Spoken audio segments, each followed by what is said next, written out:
it just made so much sense to me that the world was going to become more digitized and everything was going to be based on technology and software, and that at the end of the day, the infrastructure utility was going to end up being worth. It was going to be a major asset if we could build it. This podcast is produced by Amplitude Ventures, your partner in early stage startups.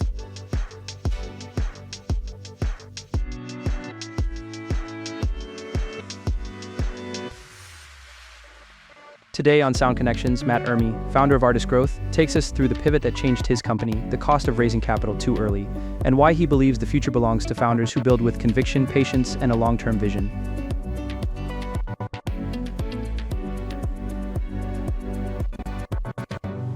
Matt, I've been looking forward to having you on the podcast. Welcome. Thank you. I'm happy to be here. Thanks for having me. Matt, you've built a great company called Artist Growth, and over the last 14 years, you've built something quite amazing with a lot of customers, a lot of traction. And when I went into your website and looked at your product and tried to understand it, it was one of the most brilliantly designed and explained products in a long while. So this is 14 years of company we're talking about in your journey. But let's sort of set the scene, Matt. Who are you, and what do you do, and what does Artist Growth do? Yeah. My name's Matt. I live in Nashville, Tennessee. I've lived here most of my life. In terms of my family, I was born in New York City to two people from the Northeast, and we moved here in the early '80s when I was small. And so I grew up in Nashville around the music world, and so I got into music early, and I started Artist Growth. About 14, 15 years ago now. And what we do is it's software that is built specifically for utilization inside the music industry to help artists, and then organizations that support artists, like a record label or artist management or talent agency, bring our tools into their organization to help streamline the collaboration around the daily work that goes on in order to support the artist's career. So that's everything from touring to marketing timelines to project management, to pitching and sharing things with media. And we try to focus in on tools that are going to help organizations be more efficient as they run the business. And we'll get into your journey as a songwriter and creator, and before you went into the entrepreneurship path. But starting such a company in 2011, 15 years ago, is very different from starting something now. So when you see a problem in 2011, say, I want to solve something, that's a pretty big step. Like today, you could build a MVP product fairly easily. You don't be technical, but it's a big bet to do. So what is it that prompted you to take such risk back in the days to build a product servicing this problem? I think primarily it was becoming a father. So I spent, I guess from the time I was 18, and then like through university, and then for the 10 years after, and I dropped out once for a couple of years, and then I ended up going back and finishing. But I was just my entire life ambition was to just write songs. And a lot of my friends' parents were in the music industry here in Nashville, and were pushing me very hard to, pursue a path as a studio guitarist, like a session guitarist, and or become a songwriter with a publishing deal and just try to write hits for country stars and things like that. And I had no interest in that. I wanted to be in a band, and I also wanted to do my own thing and write songs and just tour and travel and see the world and write poetry and make art. That was all I wanted to do. I had no commercial ambitions whatsoever. I didn't give a shit about making money. The entire decade in my 20s was literally like, I just want to be traveling and I just want to be making art. And then when I was 29, my first son was born. And that was a moment where sort of the lifestyle that I had been planning to live, because it wasn't like hey, let's have a child together. And his mother was also, she was the front woman in another band, and she had her own touring career and her own things happening. And so it's like, okay, well, we have to get health care for this child, because in the States you got to pay for it, and it's really expensive, and I got to be there. I got to parent this child. And so being on the road 150 days a year or more wasn't going to work. So in order to get healthcare, I had to take a job somewhere, and I ended up working in the healthcare field because it was a place I could get good health insurance. And I started working for clinical trials, first in vaccine research and virology, and then in cancer research. And I found my way onto a team of data analysts. And when I got that was the first exposure I had to building software and looking at data. And it was the data for these multi-year clinical trials. And right about that time, the first iPhone was coming out, and the App Store was this new thing. And so I started thinking, I could do this for artists. We could build an app that helps artists better manage all of the business side of touring, which is all things I struggled with when I was on the road and performing. And my friends struggled with it. And so a friend and I just decided, he had just had a child as well. And so he'd come off the road.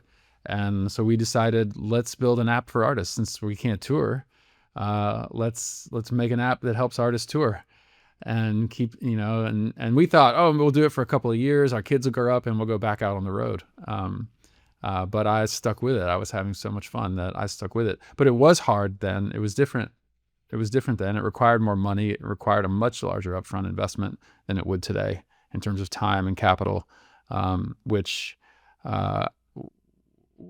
did present all kinds of challenges. And, a lot of mistakes were made early on. It was my first time doing it. So obviously first time doing anything, you make a lot of stupid mistakes. But yeah, it was a very different time. And I just have always been one of those people that's super optimistic. And so I believe that, like, if you can dream it, you can do it. And if it's going to be fun, even if you fail, it'll be worth the learning experience. And so we just went for it.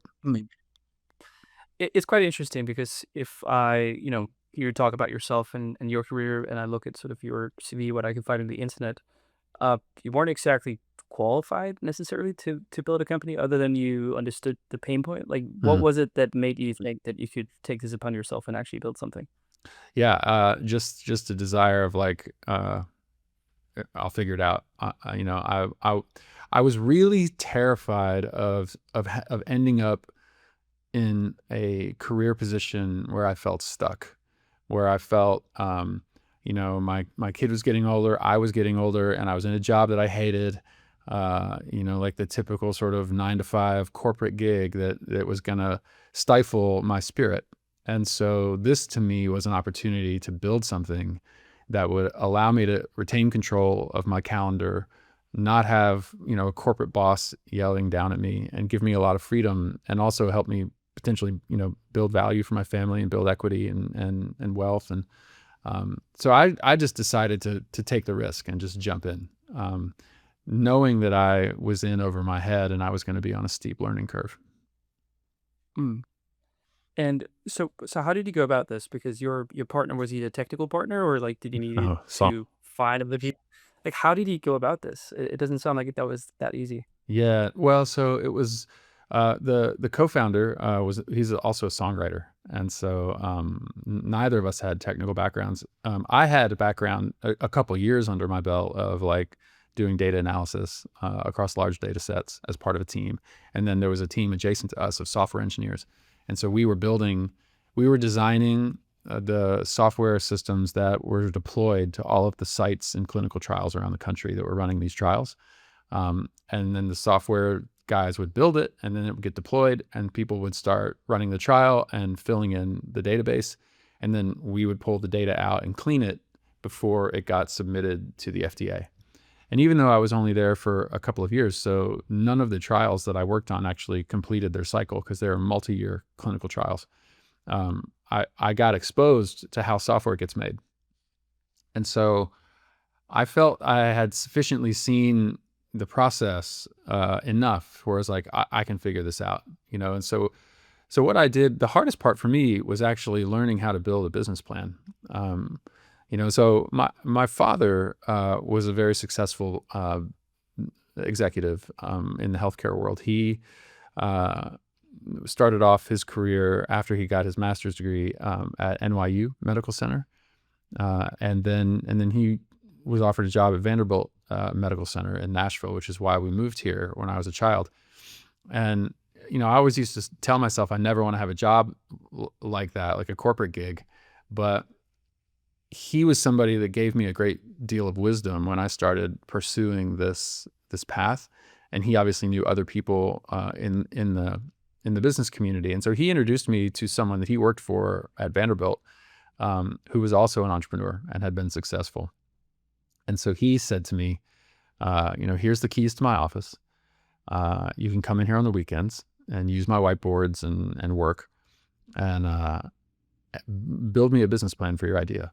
And so I did a draft, and this is probably 2009, and I brought it back to him, and he shredded it and said, "This is a good try.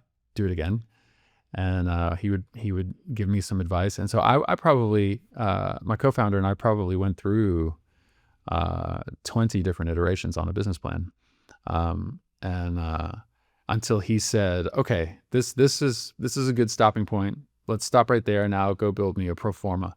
And it was like, great, no problem. And then I went home and like Googled like, what is a pro forma, and and then so I made one, and of course he tore that apart, and then we made another one, and another one, and another one, and another one. And then once I had probably a year of going through that kind of a process, and mentorship. And then he said, "Okay, you're ready." And he called some of his friends who were also successful entrepreneurs and threw me in a room with them and said, "Pitch your idea." And of course, everyone in the room passed. We were saying we were gonna, I had sort of asked this person like, how much money should we raise? And he said, "Well, let's raise $1 million," which looking back on was a huge mistake. I would never advise an entrepreneur now to do this.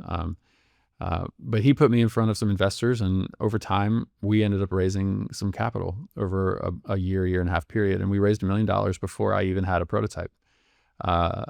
I just had a slide deck and a pro forma that I made in Excel. And it was all angel investors here in Nashville. But that gave me the money to quit my job. And then we found, through one of the investors, had a colleague in Austin, Texas, who ran a software agency. And so he hooked us up with them, and it was that agency that we hired to build like the first V1 of our app. And then we launched it in 2012. It was an iOS app, and it's really wild to look back on it. I still have all of the like the UI screenshots from that. But it basically, the home screen had a circle on it, and in the middle of the circle was a logo, and then there was different buttons. And so one of them was like called AGTV, and that was when you opened that up, you went in and there was a video library of interviews we did with successful producers and songwriters and tour managers, and it was all about how to do those jobs professionally. So it was like a little like YouTube for indie artists who wanted to figure out how to run a music business. And then we had a calendar and a schedule, and we had a section for managing your finances, and a section for managing merch, and a section for managing travel. And then we had a database that we licensed to look up radio stations and press outlets. And I think it was called the Indie Bible. I think it might even still be around. But we embedded the Indie Bible into the app. And so the idea was you can run your little emerging music business from your iPhone. And So that's pretty interesting. Obviously, then and now are very different. Like, one of the things that I try to advise founders not to do is build businesses that's where the main business model is like small artists, small creators, because it typically is a customer group that doesn't have a whole lot of money to spend. So, could you make anything financially from this app? Like, did that have any traction or financial success? no. So we Okay. so we had a free version, and then we had a $4.99 a month subscription. And I think within the first 2 or 3 months, we had like 15,000 people sign up for the free version. We landed an integration deal with BMI, and we felt like we were off to the races. And then by 6 months, we had 0 conversions to the paid app, even though the free app was still continuing to grow. And so I called a meeting with my investors, or the board that had formed of this group of angel investors. And I said, listen, guys, we have to pivot up market immediately, because we're not going to make any money, and we're going to burn through this cash, and we're going to be out of business. And it was a very uncomfortable conversation, but they ultimately understood. And luckily, when I went to have that conversation, I had just recently found out through a network here in Nashville that a management company, a very big one, one of the biggest in Nashville, was looking for a new system to run their roster management on. They were using FileMaker Pro, and they were looking for something more modern that had a mobile component. And so I was able to convince them, okay, if I work with you to flesh out a scope of work on this, will you subscribe to it? And after a couple of weeks of back and forth, they agreed. Yeah, okay, if you can build us this and you deliver according to this spec, we'll pay you. And so when I went to the board and I said we have to pivot up market, I had that signed LOI from them, and I said, look, but these guys have signed on, and I really think if we pivot up market and we start building for established businesses, we can get the company profitable. We can grow the business, and then one day we can circle back around with an offering for artists, and come back to this portion of the market. But right now we have to go up market, and they agreed, and then started the excruciating process of pivoting a company up market and trying to build tools for management companies and record labels, which I've been doing ever since. That was probably 2013 when we did that, and I immediately canceled my relationship with the agency, hired a technical partner who's still my CTO to this day, and we started over. And instead of building mobile, we built on the web. And we launched 6 months later. We launched our MVP, and have been iterating on the platform ever since. Mhm. It's so interesting, and I have a lot of discussions with founders about this, because when you read the sort of the headlines in music industry media, you see these acquisitions and these successful Mm, direct to artist companies. The reality is that a lot of these are, let's say, if they acquired more for strategic reasons or for sort of ecosystem reasons, or right, tooling within a broad range of tools, and the standalone success of a company based directly on direct to consumer or artist is really, really, really difficult to get up and running. Uh, uh, So now today, we'll go back to the story, but you do have a sort of product that caters to both businesses and an artist. Would you say that the income from artists are a significant proportion of the revenue, or is it symbolic compared to everything else? yeah. And I would also say it's definitely right now 99% of my revenue is coming from businesses, not big enterprises. We are primarily, so when we did the pivot up market, and it became very clear to me. It was sort of this aha, like, duh moment for me. Not an aha moment, but just like a, yeah, duh. Uh, in that, being an artist and being a DIY indie artist who was working very hard for many years on the road, playing lots of shows, making merch, selling merch, making records, doing all of it myself, um, that of course they don't have money to pay for a subscription for a tool that helps them be more organized. First of all, like, organization and business organization aren't high on the priority list of most artists that I know. They certainly, in the 10 years I was on tour, it wasn't high on my priority list. It wasn't even on my priority list. But even if it is, you gotta buy. At that time, you have to press CDs or press vinyl. You have to make merch. You have to pay for hotels and gear and studio time and all the things you have to do just to get a record in the world and then take it out on the road. That's where all the money from your day job goes. Not to mention your bar tabs and all the fun you're having. And so it was like, oh yeah, of course they're not going to pay for this. Like, they don't give a shit about being organized. They want to be on the road and make records and have fun and change the world and get discovered. So yeah, I think that was bound to happen.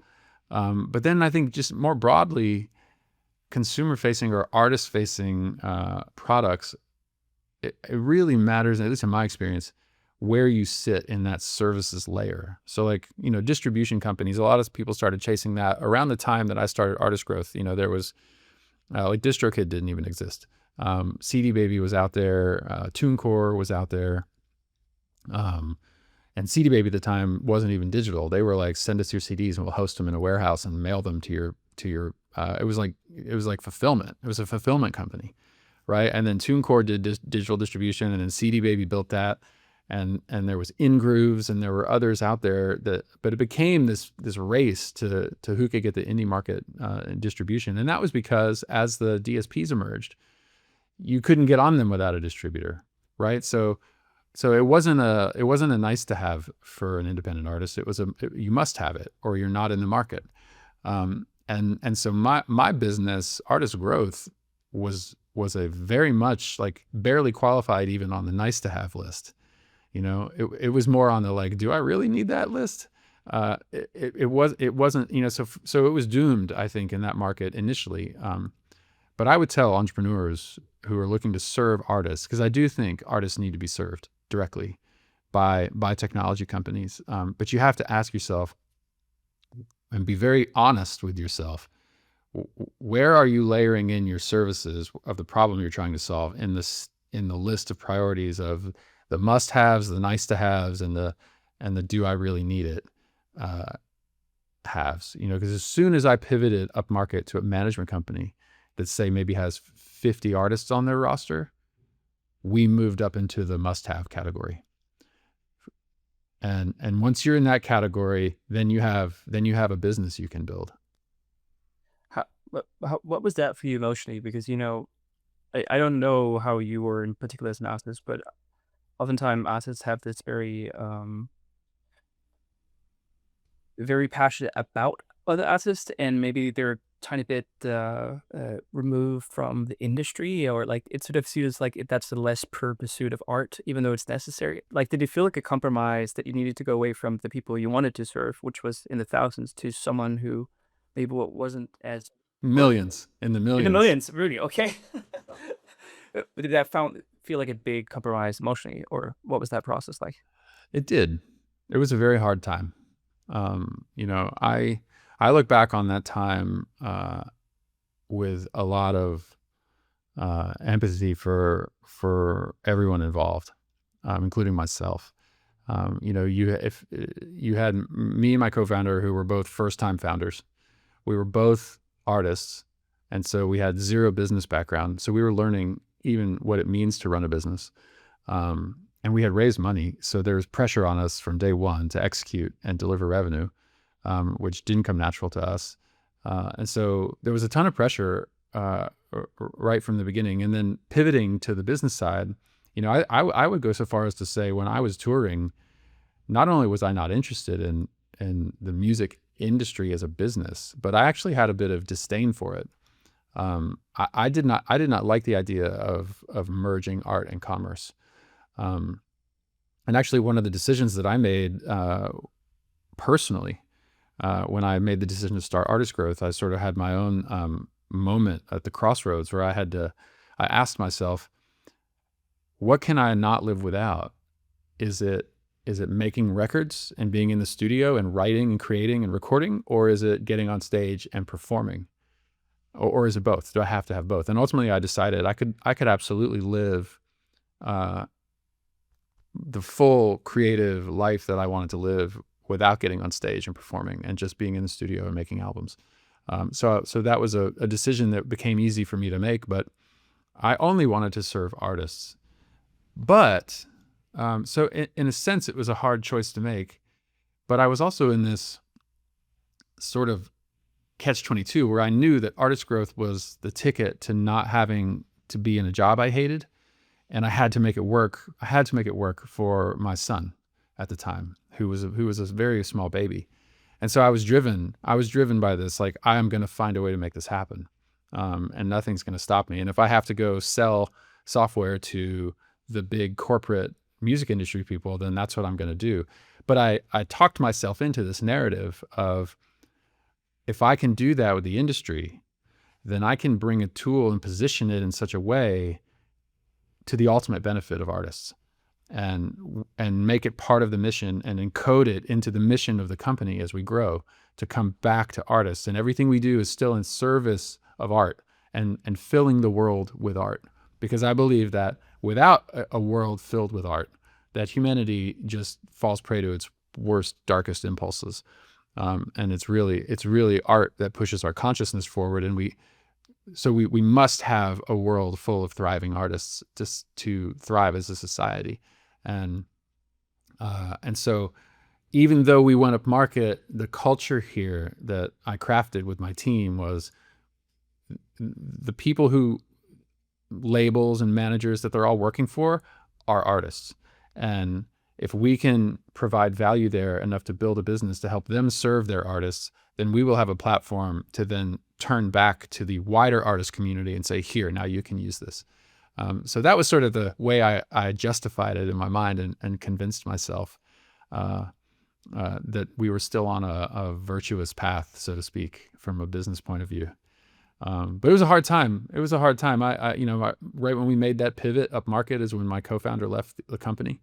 And that was a tremendously difficult phase in my life, that I can empathize with any founder who's in those early stages of like the rough waters of trying to figure out the destiny of their business, and learning how to have those kinds of hard conversations. And it's not for the faint of heart.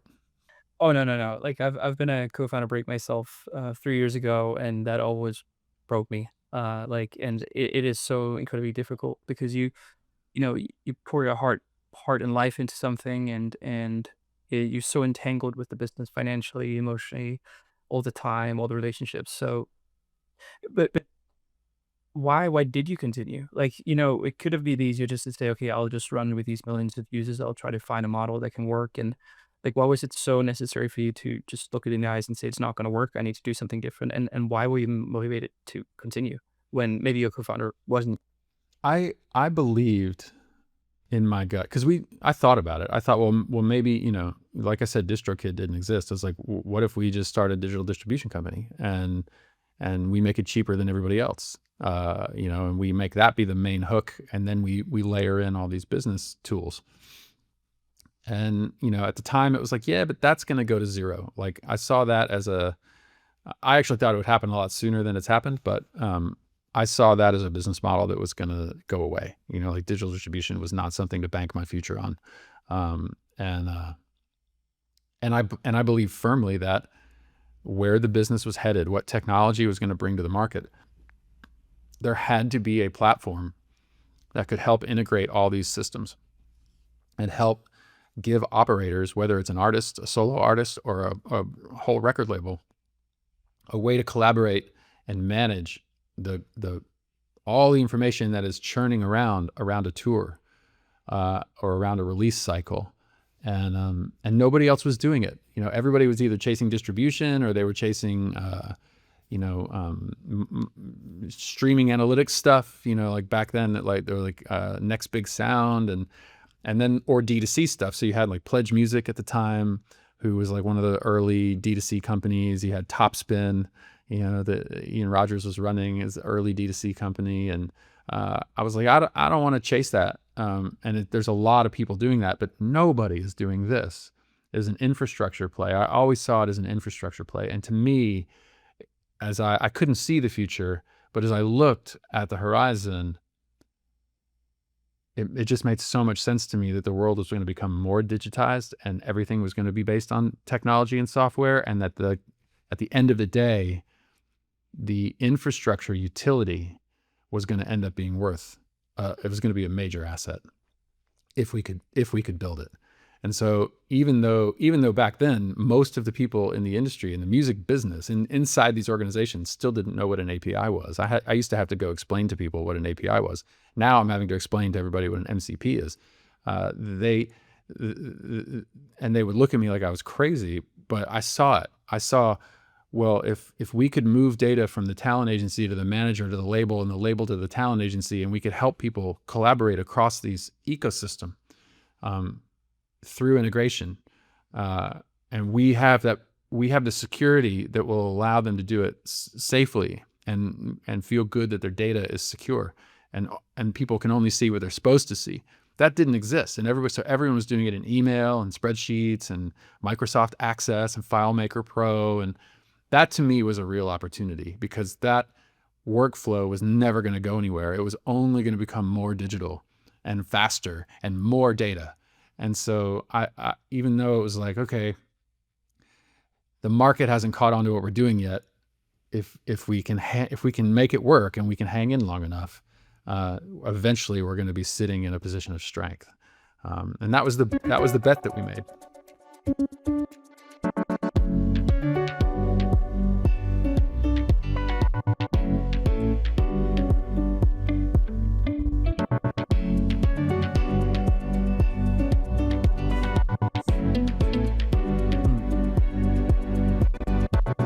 I think it's really key, hanging long enough, and especially when you're first movers like yourself. Like, usually being a first mover in entrepreneurship is not necessarily a good thing. Agree. It means you're taking the blunt of the hit of the wave, or the non-adaptation of what you're building.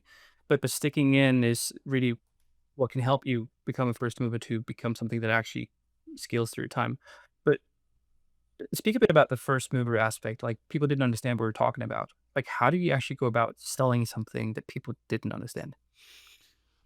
I think, honestly, and this is an assumption, but I think one of the reasons people kept me around and kept the company around, and just for context for everybody, like, I don't have a sales team at Artist Growth. I'm the only salesperson here. We don't have a marketing team. We don't have a sales team. Everyone who works at the company is either in product engineering or customer success, or like central services like finance, HR kind of stuff. We have no marketing team. We have no sales team. And so it was just me going around to these organizations and knocking on people's doors, and getting introduced to people. And I think the reason people were intrigued is because we were a company founded by an artist building tools for the industry. And the industry at that time was still sort of feeling the burn of what people who were building tools for music out of Silicon Valley were doing. So people who were actually just technologists and had no background in music had actually, a lot of the operators looked at that group as like, they're hurting us. Like, they're taking control and leverage out of the industry and trying to pull music as a commodity into the tech industry. And there was resistance to that psychologically. And I think there still is. And so what we were seen as is as a music company building technology from within the industry. And so we were seen as friendly. And there was this sense that I got from executives, in some organizations, global CEOs that I met with, who kind of had this like, okay, I like your optimistic view, and I like that you're trying to make a healthier world. I'll give you a little bit of money, and let's see if you can deliver. And so little by little, we kind of got fed by some of these organizations and revenue, where we would start on like a $15,000 a year pilot, and it would go to 30 the next year, and eventually turn into hundreds of thousands of dollars.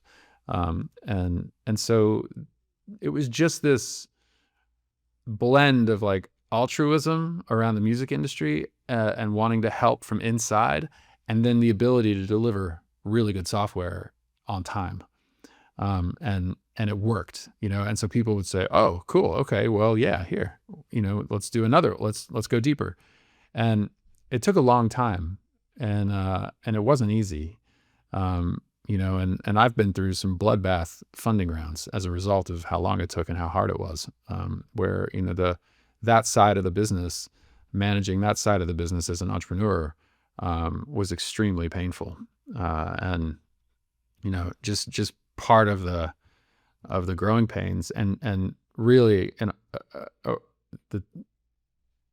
a result of the times in which we lived in. Like you said at the onset, like, now is a completely different thing. Like, you can have a production MVP ready in 3 or 4 days to take to market if you really want to, and you have a sense of what the product is in your mind, and be earning revenue in 2 weeks.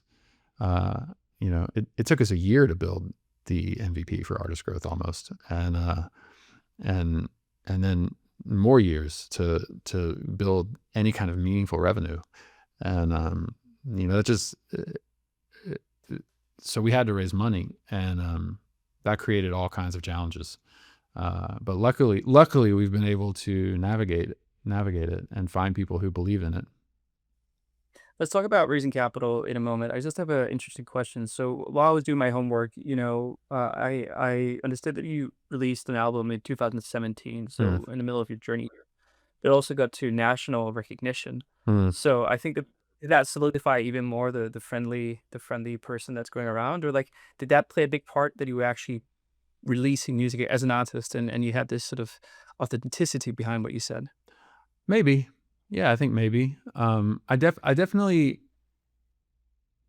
noticed, and still do notice, a warming of conversations when people realize that I'm an artist, or I get introduced to someone as an artist, and there's always a type of people in the industry that sort of roll their eyes and shrug it off as like, oh yeah, an indie artist who couldn't make it, so you started building an app.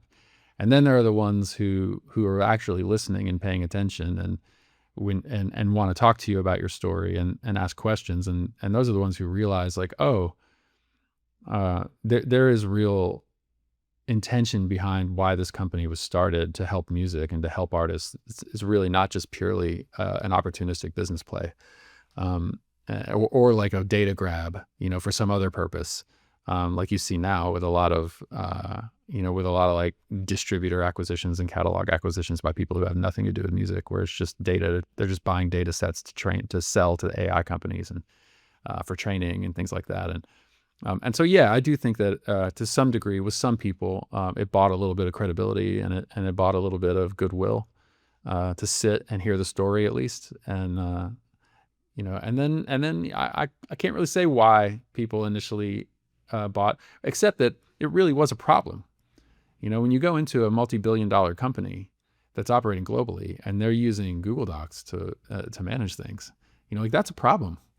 And that there's a lot of real problems associated with that. And when I would start speaking to that, they're nodding their head, going, "Yeah, and you have a solution." And so there was the funny thing is there was never, no, that's not a problem for us.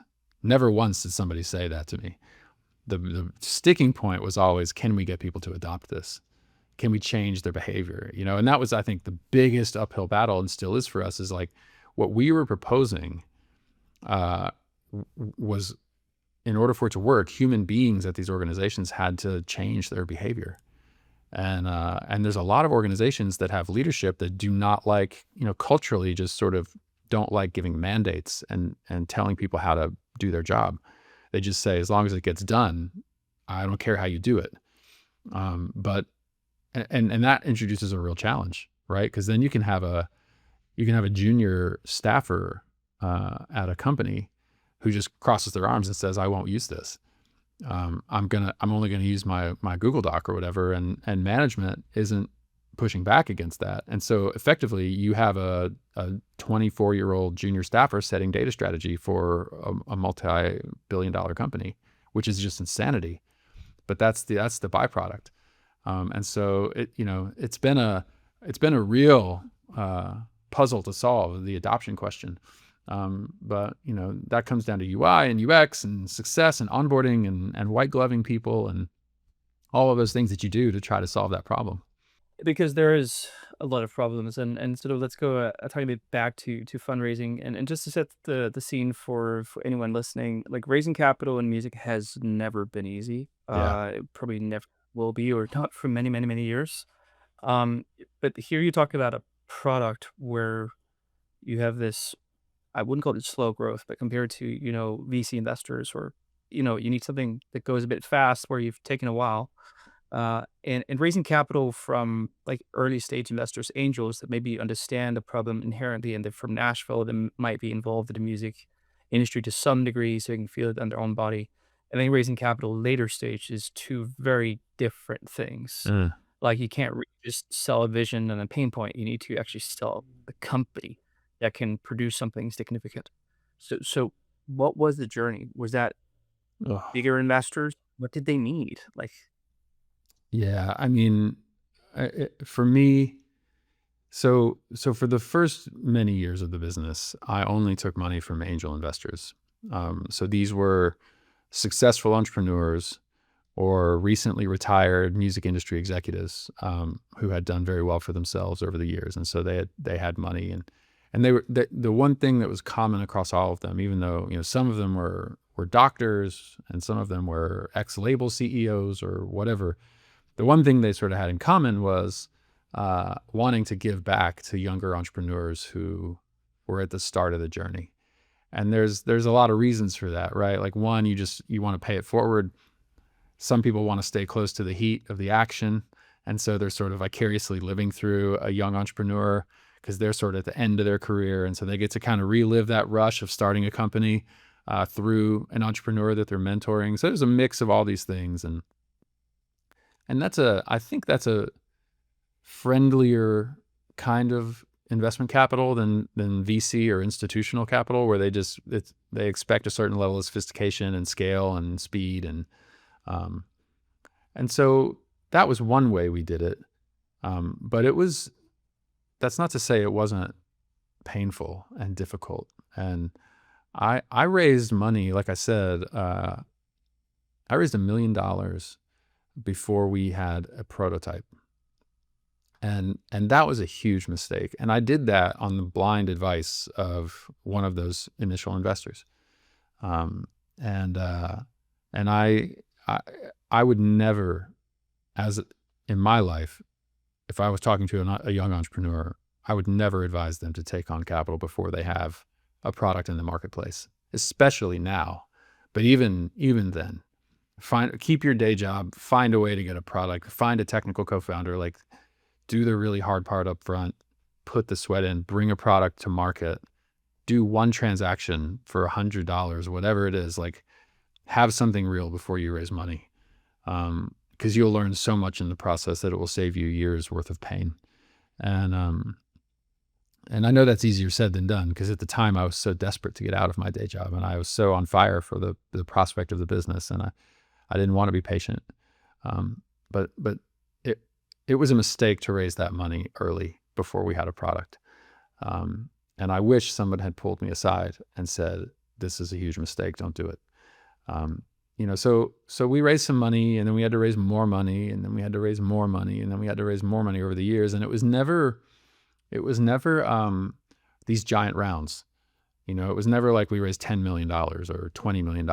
I see people raise this money, like they announce a $50 million round, and then they're like a year and a half later, they're firing everybody and going out of business, and I'm just like, it blows my mind. It's like, how did you spend $50 million in 18 months?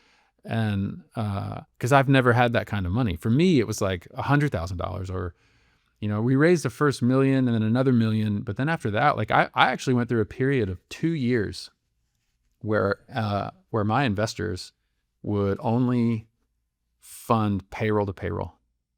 And if we showed progress on our sales pipeline and our product roadmap, they would fund the next 2-week payroll, and then they would fund the next 2-week payroll. And it was so painful. It was so painful. I mean, it almost killed me, actually. And that was the result of where it did get to the point where revenue wasn't materializing as fast as we thought, and it was much harder to convince people to change their behavior than we thought. And a lot of the early investors said, I'm out, like this business is going to fail. And then there were 2 or 3 who stuck around and got very tight with their money and would just give us enough to keep us alive. And then as we started closing bigger deals, we eventually were able to bring on a couple of institutional investors. But even then, they were like, we're only doing this investment so we have a seat at the table. If this thing ever does scale, we'll be able to have an inside line on that, and we can put up a big check. But it was still, nobody was writing huge multi-million-dollar checks. So for me, it was a very painful process of drip funding, essentially, until we actually got our feet under us. And now I'm not raising money at all. Like we're just growing off our revenue. And I empathize with founders that are going through this journey and trying to figure it out. And I would definitely advise anyone listening who's a first time founder is like, do not over raise.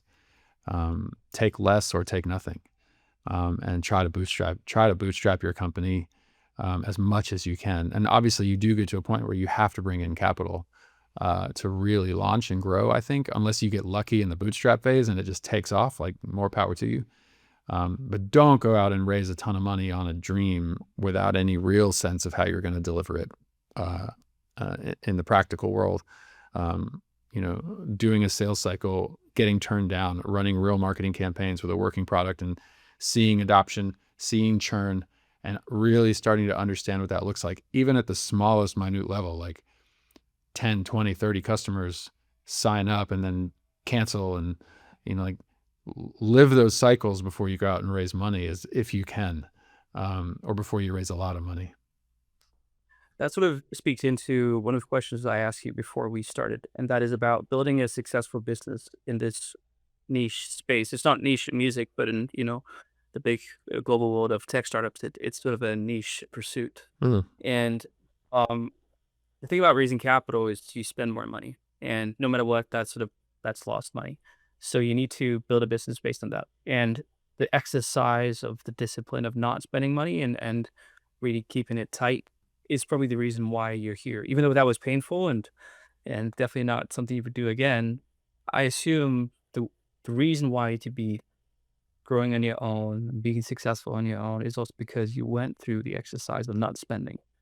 Am I correct? Or like, Yeah, I think that's right. We went through the exercise of not only not being able to spend, but having to fight for our existence in a very real way every day. And that was stressful. And I remember early on, I was impatient. After we raised our second million, like several months after that, and I had a lawyer saying to me, "Well, why don't you just go out and raise $10 million, like all startups do in the tech space? Like, go raise $10 million so you can really attack this and like go after it."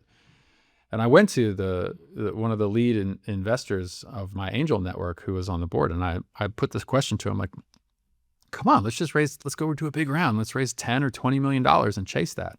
Because you're reading these headlines of these companies that do that. And I'll never forget it. He looked at me and very gently, very, calmly looked at me and smiled, and he said, "You'll fall flat on your face. We're not doing it."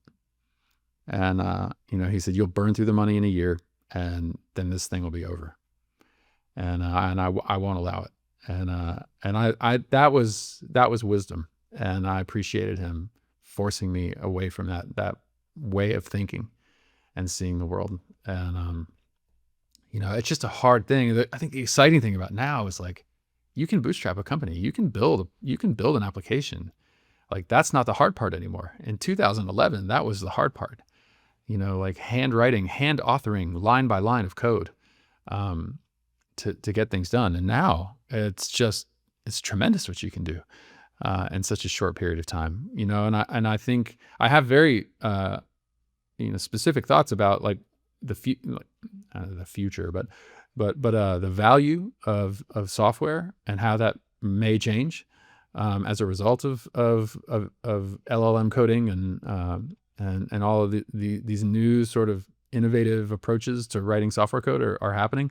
I think it's going to change the very nature of the value of software in terms of its value proposition and equation and what buyer psychology and all of that. But it is tremendous for the buyer. And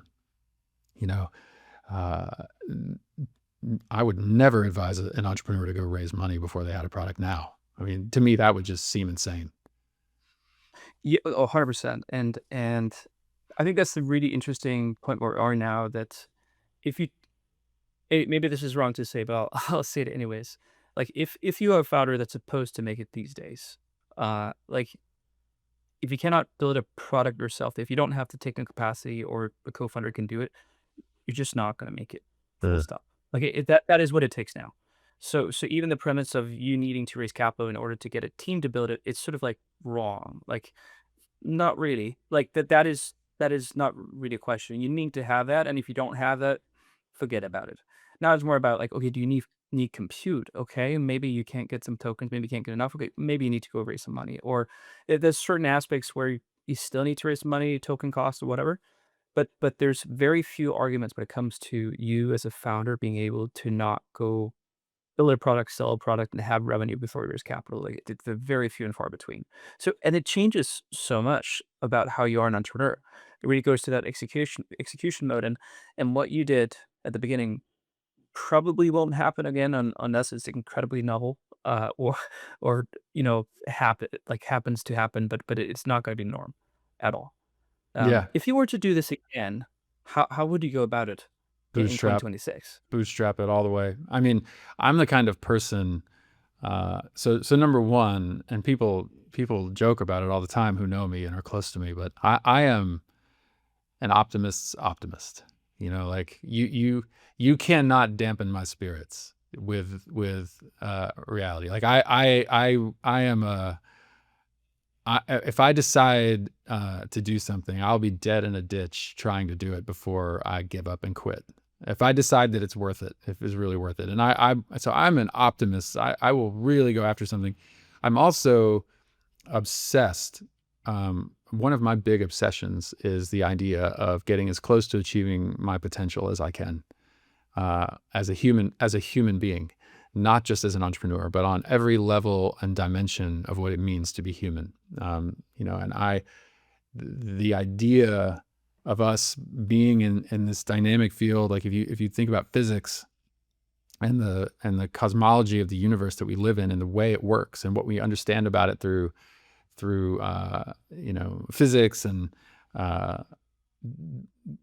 having consciousness that allows you to work within that dynamic field to try to achieve something, whether it be building a business or whether it be spiritual growth or athletic growth or whatever it is, certain like health markers, like the fact that we have this creative capacity to like kind of push our way through the universe and create, it just opens up a tremendous amount of fascination in me, in my imagination. And so I became obsessed with this idea of like, you know, how close can I get to what I'm actually capable of doing? And so I would, if I was starting artist growth now, I would relentlessly utilize all the tools at my disposal to build my vision and get as far into my vision as I could without any outside funding or any outside influence other than talking to the customers and the people in the communities that I aim to serve with my service. I would go talk to them and obsess about them, and I would block out all noise. And I wouldn't talk to investors. I wouldn't talk to outside observers. I would block myself out from them and like signal to noise like 99.9 to zero point 0.1 signal to noise ratio of like speak to my community and build. And then that 0.1, would be who you would go talk to that was like better at technology than me when I had questions. And I would block everything else out. And until the community I aim to serve right before my eyes was becoming excited with what I built and wanting to use it, and then I would think, okay, now it's making money. Now it's in the world, like it's working. What do we need to do to expand it and make the community larger? That's how I would approach it now. Man, how fun would that be? Uh, Yeah, and yeah, I have the privilege of running a venture studio. We get to real time sort of experiment with technology and a few things. And I always have a lot of ideas, and some I sort of work in my spare time, which is sort of also work time. And right now I'm launching a product that's basically something for myself and the business. And that's something I've built on the side for 5 months. And just like, okay, I'm the only one building it. I have a dev team. No one is touching this. This is just me. And I just full focus on the side. And now, like, okay, this is a problem I believe in. And okay, I'll create a list of 500 enterprises I believe will get this. We go and reach out to them. 300 reach back. I'm like, sure, okay, we'll take a meeting. Like that is an immense feeling where, okay, I didn't need any investors. I didn't need to use company capital. I didn't need to use my company's team. I just understand a problem here that is addressed to me. I'm pretty sure no one is addressing this because it's so incredibly niche of a problem, but I know that it's for big enterprise companies. I'll go build it for myself, and then I'll ask people, do you want to use it? And that approach is just so different than what you could do a few years ago, but now it's actually possible. But really the creator is fully understanding a problem and how to build it and how to speak with these people. So that's where I spend most of the time now. So now I have a team of old. They don't touch anything other than they reach out, have meetings, help understand their problems, and then we say to those, "Don't worry about it. We'll customize it for you," because that's not the issue anymore. Now it's just about understanding how do you want to use this, and that's a totally new, different way of building businesses. But I guess you can also apply that now for your business, right? Because like you have integrated MCP into your platform, which is very trendy, I guess, but also being able to query your data and able to sustain your workflows with your LLMs and coding environments and still work with your platform. So you are adapting that way still as a business. 100%, and it's thrilling to be able to do. I think MCPs are, they do seem trendy. Everybody's coming out with them, but there's a reason everybody's launching their MCP servers, right? I mean, it is part of what is gonna, what the paradigm of software development is. It's going to be a part of that moving forward. These tools to write code are not going anywhere, and they're only going to get better.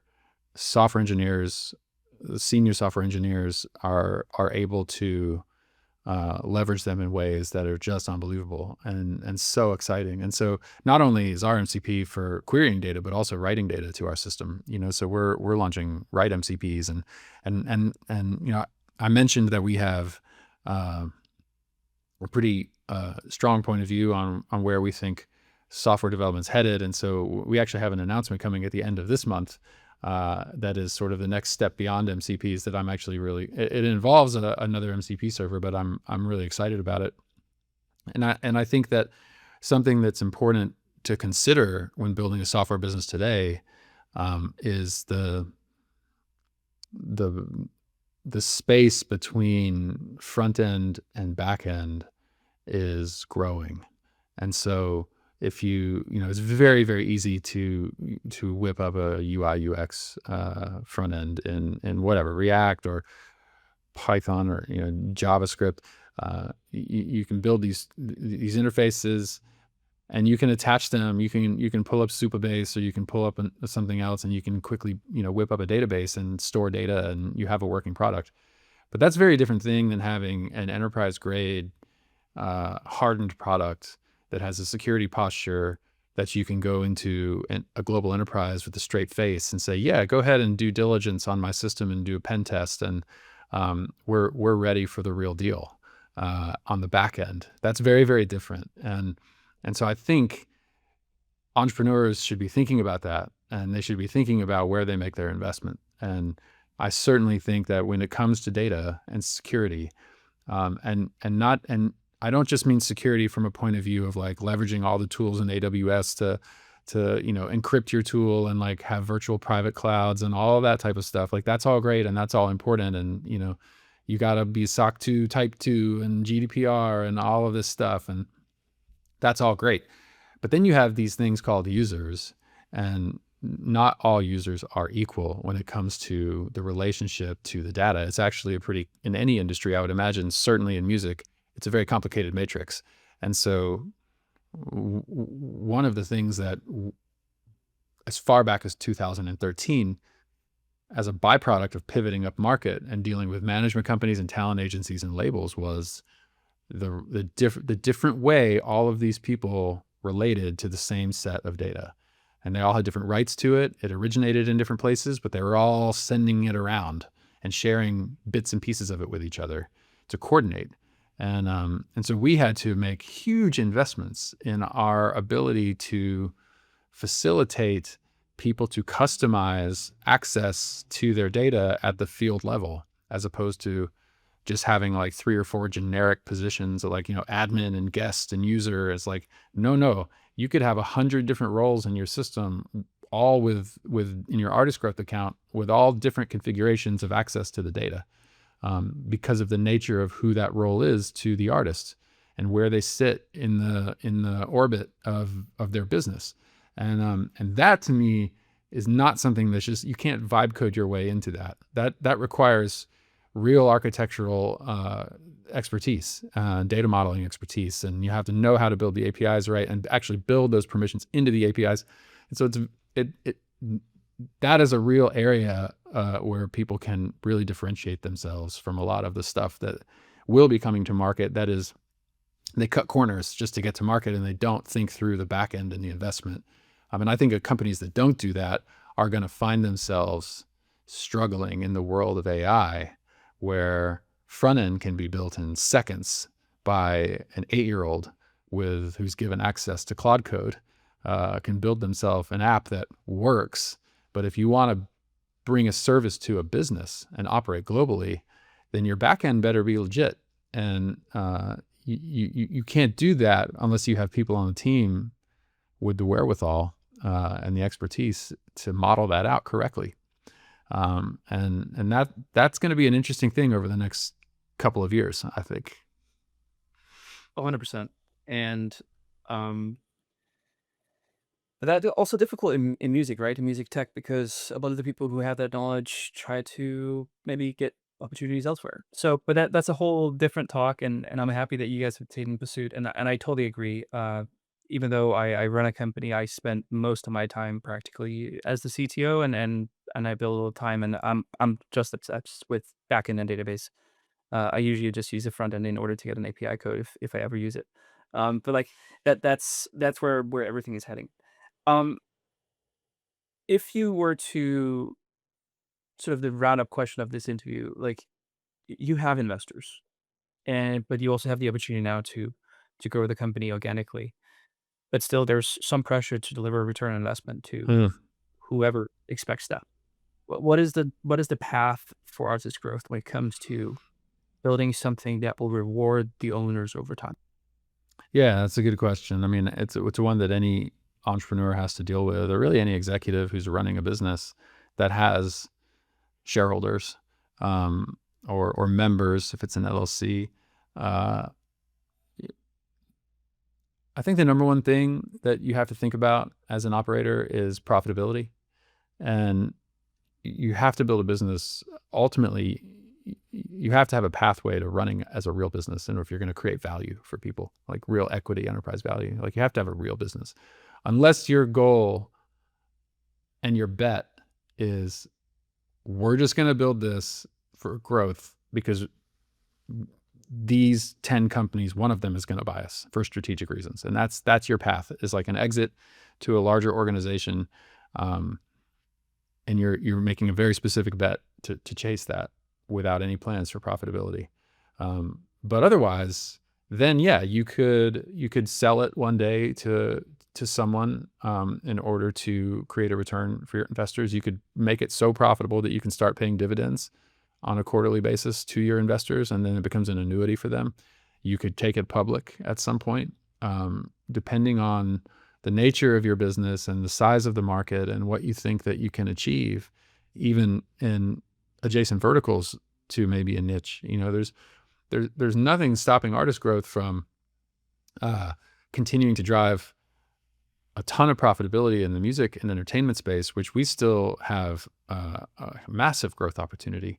But then there's nothing stopping us at some point to starting to talk to organizations that work in the sports world or that work in other adjacent industries that have a lot of the same problems, who we think we have a better solution for than some of the existing players in those spaces, right? There's all kinds of licensing deals you can do with other industries as well, based on core technologies. So I think there's a lot of ways you can start to explore return on investment once you have an asset that's actually like profitably, returning results for the business itself, and showing that you can have long-term customers with low churn, and that your service is actually geared towards being around for the long term. And that's what I liked, back to the idea of an infrastructure play. I think when you're building infrastructure, it's a long game. It's not an easy road. And you spend most of your time under the city with a hard hat on with a little light on the top of it, like, digging in the muck. But if you do it right and you're able to stay alive down there, then you can build an incredibly valuable asset, because it ends up becoming an underpinning of technology that a lot of businesses rely on, the same way you rely on the electrical grid. And so I think that for artist growth specifically, like continuing to invest in places where we see the need for the industry itself to have technology in order to keep the lights on, as it were, as we move deeper and deeper into this fast-moving digital sphere. That's our focus, and I think if we do that and we continue to add a ton of value, we're going to continue to see growth, and then opportunities will present themselves to enable us to share a healthy financial return to the people that back the company and to the team. I have a lot of my three big stakeholders that I am super committed to are my customers, the shareholders, and the team, and that's sort of my North Star, is making sure that all the choices that I make are run through that filter of like, is this good for my customers? Is it good for my shareholders? And is it good for the team to take this on? And is this how we want to invest our talent and our money?